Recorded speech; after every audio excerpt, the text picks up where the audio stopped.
আমরা প্রায় বলি ইসলাম মানে শান্তি।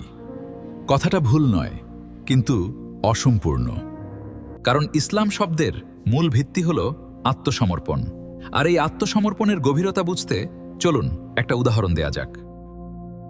কল্পনা করুন একজন মুমূর্ষু রোগীর কথা। তিনি যখন ওটি টেবিলের ওপর শুয়ে থাকেন, তিনি কি তখন ডাক্তারের সাথে বার্গেনিং বা দর কষাকষি করেন? তিনি কি বলেন, ডাক্তার সাহেব, আমার পেটটা কাটবেন না, শুধু ওষুধ দিয়ে ঠিক করে দিন?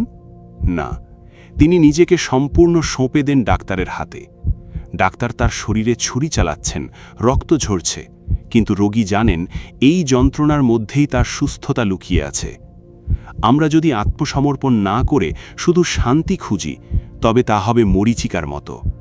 কারণ শান্তি কোনো গন্তব্য নয়, শান্তি হল আল্লাহর ওপর পরিপূর্ণ আস্থার একটি ফলাফল।